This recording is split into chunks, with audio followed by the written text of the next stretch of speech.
Olá, bem-vindo a mais uma videoaula.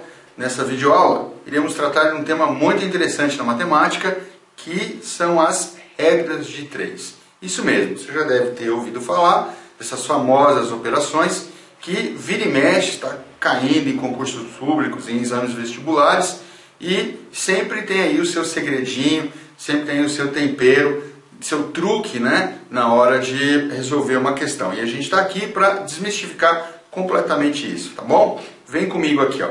Então, o que é uma regra de 3 simples? Primeiro de tudo, a gente precisa lembrar o que são grandezas proporcionais, tá? Então, vamos pegar aqui, ó, duas grandezas. Vamos chamar uma grandeza A e a outra grandeza B. Então, o que são grandezas? Grandezas são entidades que podem ser medidas. Por exemplo, números de dias, números de horas, quantidade de determinado trabalho que deve ser executado, metros quadrados de muro, metros de tecido, enfim, litros de leite, litros de água, qualquer quantidade que eu possa aí medir. Isso é uma grandeza, ok? Quando você tem duas grandezas e você toma razão entre elas, e essa razão sempre apresenta o mesmo valor, que eu vou chamar de R, né? Lembrando da palavrinha razão, ou seja, se a razão entre A e B, se eu dividir A por B e sempre eu tiver o mesmo valor, ou seja, R for um número constante, então eu digo que A e B são grandezas diretamente proporcionais, tá? Bom, então quando que A e B são diretamente proporcionais mesmo? Quando eles tiverem guardado entre si a mesma razão. Ora, se eles guardam entre si a mesma razão, então se eu pegar dois valores particulares de A e B, por exemplo, A1 e B1, eles vão apresentar a mesma razão, A2 sobre B2. Entendeu? Então eu pego ali a razão. Eu sei que A e B são diretamente proporcionais, então se eu tomar razão entre essas duas quantidades, sempre vou ter o mesmo número. Então A1 sobre B1 é igual a A2 sobre B2. Ou, alternativamente, eu posso colocar assim, ó, A1 sobre A2 é igual a B1 sobre B2. Então, olha só, a razão entre dois valores da grandeza A é igual a razão entre dois valores da grandeza B. Percebe aqui, ó, A1 sobre A2 igual a B1 sobre B2. Muito bem. O que significa isso? Significa que se eu tiver 3 valores, eu consigo encontrar o quarto. Vamos supor que eu não saiba B2.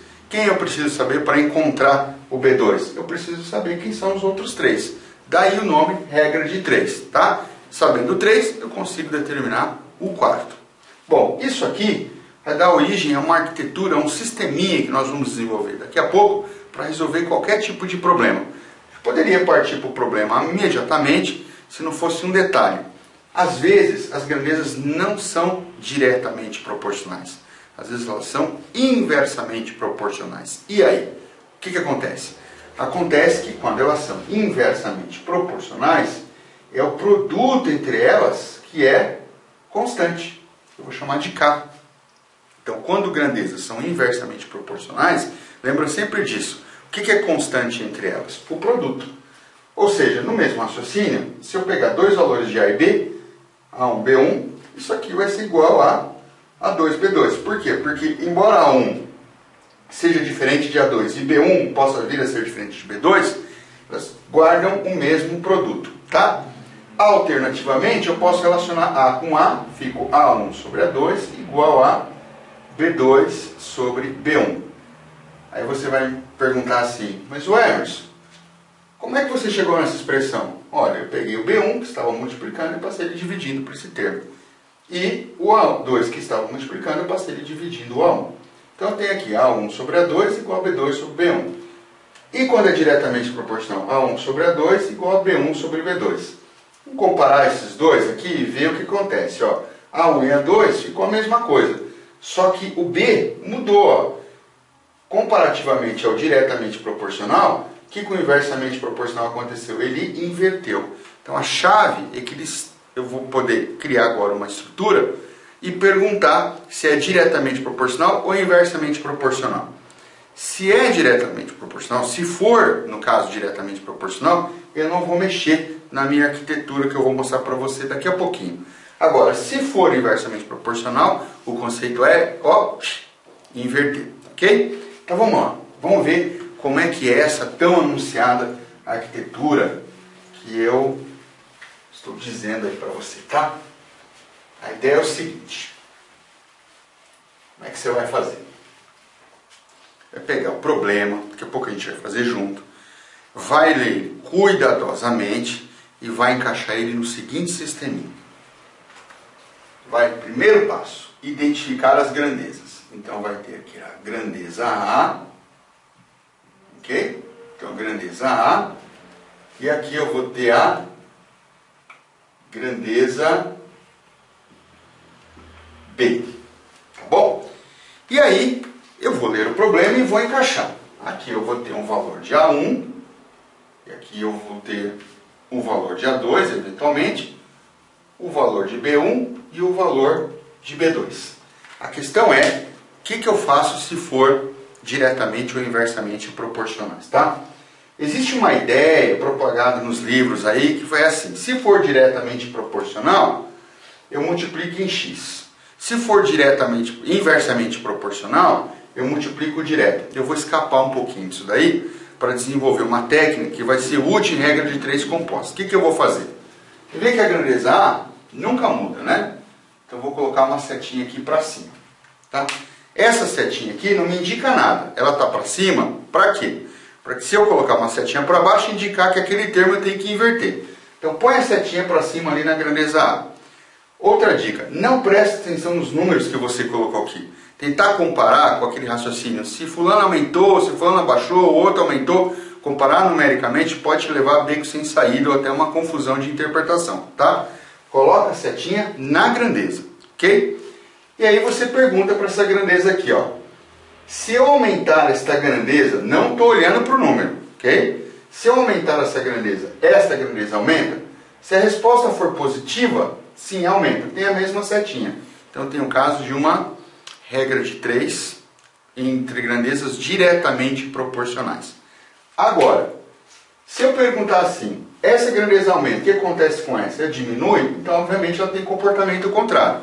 Se ela tiver comportamento contrário, setinha para baixo. O que significa essa setinha para baixo? Eu vou ter que inverter isso aqui, ó, tá? Então, lembra lá, atrás do vídeo? Quando era diretamente proporcional, A1 sobre A2 é igual a B1 sobre B2. E se fosse inversamente proporcional? A1 sobre A2 é igual a B2 sobre B1. E essa setinha tem essa função. Me lembrar de que eu tenho que inverter essa razão aí. Tudo bem? Então, toda arquitetura de qualquer regra de 3 obedece essa estrutura aqui. Então, primeira coisa, lê o problema com cuidado e identifica as grandezas. Segunda, coloca cada grandeza na sua coluna, em acordo com a ordem ali que o problema vai estar colocando, tá? Sempre vai ter um dado termo ali que você não sabe. Você vai ter que saber os outros 3. Por isso é regra de 3. Esse nós vamos chamar de x. Muito bem, montou. Agora eu vou multiplicar em cruz e resolver o problema. Não, calma, tá? Primeiro eu preciso saber se essas grandezas são diretamente ou inversamente proporcionais. Como é que eu faço? Setinha para cima na grandeza A. Independente do que ela seja. Põe a setinha para cima lá. Não olha para o número. Beleza. Agora vamos para a grandeza B e eu pergunto para a grandeza, não para os números que a representam. Se eu aumento essa, o que acontece com a grandeza B? Se tiver o mesmo comportamento, aumenta, diminui, a setinha vai estar para cima, me dando o seguinte recado. Deixa como está. Agora, se eu perguntar, se aumenta essa grandeza, o que acontece com essa? E você tem uma resposta contrária, por exemplo, diminui, ou diminui, aumenta, o que você tem que colocar? Setinha para baixo. Qual que é a função da setinha? Te lembrar que você tem que inverter esta aí, a razão. Tá ok?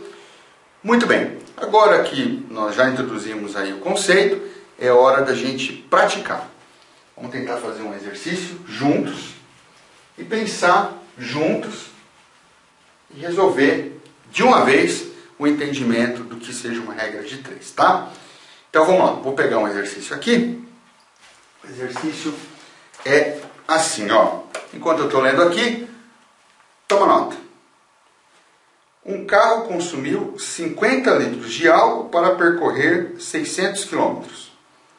Supondo condições equivalentes, esse mesmo carro, para percorrer 840 km, consumirá quanto? Tá? Muito bem. Então, qual é a minha primeira atitude? Bom, minha primeira atitude é identificar as grandezas, tá bom? Então, vamos lá. Um carro consumiu 50 litros de álcool.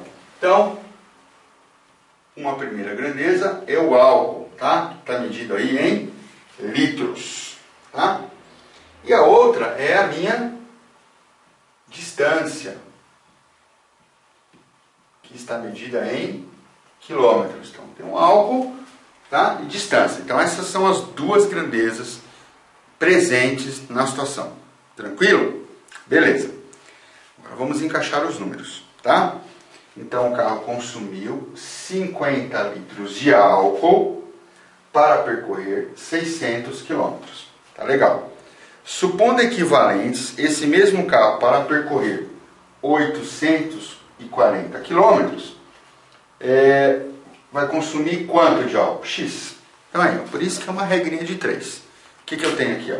Eu tenho 3 valores e vou encontrar aí o quarto. Tá, e agora? Agora, dá setinha, né? Então, vamos colocar aqui a setinha aqui em cima. Ó. Então, tá lá, setinha para cima.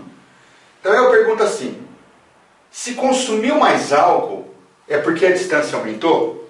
Então, você observa que eu não estou olhando para os números. Não olhe para os números. Essa é uma dica, não olhe. As grandes confusões que eu vejo com os praticantes, com os estudantes de matemática elementar, é olhar para os números aqui ou buscar fórmulas miraculosas de resolver uma regra de 3 simples. Se ela é uma regra de 3 simples, então vamos deixar as coisas simples, né? Então, setinha para cima. E pergunto para a grandeza. Grandeza álcool. Se você aumentou, é porque a distância aumentou? A resposta é sim, senhor. Maior distância, maior consumo de combustível, no caso o álcool. O que essa setinha está dizendo para mim? Olha, deixa como está, tá bom? E aí, se eu deixo como está, fica como? 50 sobre x é igual a 600 sobre 840. Tá aí. Agora, é uma questão de gosto para a gente saber como resolver isso aqui, tá? Eu faço o seguinte, ó, eu tento simplificar o máximo que eu posso. E aí, não tento também encontrar a simplificação mais ótima logo de primeiro. Não, dando possibilidade de eu simplificar minha conta, eu vou simplificando ela, tá? Então, por exemplo, o que eu posso fazer aqui, ó? Eu posso dividir essa fração em cima e embaixo por 10. Então, um zerinho foi embora. Também posso dividir esse termo por 10 e acaba cancelando esse zerinho aqui. E aí, para não ficar confuso, escrevo de novo. 5 sobre x é igual a 6 sobre 84. Legal? Dá para simplificar ainda aqui, ó, por quanto? Por 2. Então, por 2 aqui fica 3 e aqui fica quanto? 42, tá? Muito bem. Então, fica 5 sobre x é igual a 3 sobre 42. Obviamente, você poderia fazer isso mais direto. Mas o que eu estou fazendo? Eu estou seguindo a máxima de que se eu for de passo a passo, eu chego lá. E agora, o que você pode fazer? Alguém chega e fala assim, pode dividir por 3 também. Aqui, ó, divido aqui por 3, aqui vai ficar 1. E 42 dividido por 3, dá quanto? Dá 14, né? Por quê? 3 vezes aqui o 14, 3 vezes 4, 12, vão 1, 3 vezes 1, 3 mais 1, 4, 42. Muito bem, temos então 5 sobre x é igual a 1 sobre 14. Multiplicando aqui em x, x é igual a 5 vezes o 14. E quanto é 5 vezes o 14, hein? É 70. 5 vezes 4, 20, mais 1, 2, 5 vezes 1, 5 mais 2, 7. 70 o quê? Onde que está o x? Está no álcool. Então é 70 litros de álcool. Está aí a resposta. Tá? Feito passo a passo. Então, retomando o exercício, o que você faz? Identifica as grandezas e depois encaixa os números e depois coloca a setinha para cima lá no álcool. E aí pergunta, né, para as outras. Para quem? Para a grandeza. Tá? Se o momento, o que acontece com a outra? nesse caso aumentou também. Então é diretamente proporcional, eu não mexo em nada, deixo a razão como ela está. Porque você vai ter que fazer uma igualdade entre essas duas razões. A questão é se você inverte ou não essa aqui. Nesse caso, como é diretamente proporcional, você não precisou inverter. Tá legal? Muito bem. Tome nota desse exercício, faça o exercício quantas vezes for necessário e depois confira aí no vídeo, passo a passo, para ver o que você fez diferente, o que eventualmente você errou e o que você precisa fazer para corrigir isso daí. Legal? E agora? Agora vamos tentar um outro exercício. Que exercício que é? Um exercício de grandezas inversamente proporcionais. Vamos fazer aí? Quando você anota, deixa eu apagar aqui, ó. Tá?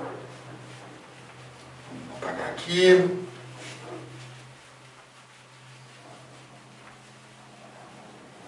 Muito bem. Vamos treinar agora um exercício de grandezas inversamente proporcionais. Então, vamos ver. Vamos pegar aqui. Em geral, esses exercícios envolvem o conceito de tempo, tá? Olha que bacana esse exercício, ó. Dá uma olhada aqui, ó. Num livro de 192 páginas, há 32 linhas em cada página. Se houvesse 24 linhas por página, o número de páginas do livro seria de quanto? Tá. Muito bem. Então, quais são as grandezas? Quais são as grandezas que eu tenho aqui? Ó? Vamos ver. As grandezas são páginas, né? Páginas e linhas, tá? Linhas por página. Muito bem. Então essas são as duas grandezas que eu tenho. Identifiquei as grandezas. Agora o que eu vou fazer? Ler o problema novamente, né? Então vamos lá. Num livro de 192 páginas, 192, há 32 linhas em cada página. Muito bem. Se houvesse 24 linhas em cada página, o número de páginas do livro seria de... Muito bem. Vamos pensar aqui agora, tá? O que eu faço agora? Setinha para cima aqui, ó. Então, a questão toda é se eu vou inverter ou não os termos dessa razão aqui. Então vamos perguntar para a grandeza. Se aumenta o número de páginas, é porque tem mais linhas por página? Vamos repetir a pergunta. Se eu aumento o número de páginas, se o livro fica mais grossão assim, é porque tem mais linhas por páginas? Não, né? É porque tem menos linhas por páginas. Então eu aumento o número de páginas, é porque agora eu tenho menos linhas. Então, mais menos é o quê? Inversamente proporcional. O que essa setinha está dizendo para mim? Emerson, você tem que inverter isso aqui. Então, como é que fica? Fica assim, ó. 192 sobre x é igual a 24 sobre 32. Você viu o que eu fiz? Inverti aqui, ó. Tá? Muito bem. Dá para simplificar? Podemos pensar um pouquinho, ó. Dá para simplificar por 2 aqui embaixo, né? Dá para simplificar por 4, né? O que mais? Acho que é uma boa tentativa por 4. Então, se eu dividir por 4 em cima e embaixo, como é que fica aqui, ó? Aqui em cima fica 6 e aqui fica 8. Tá legal? Faz passo a passo.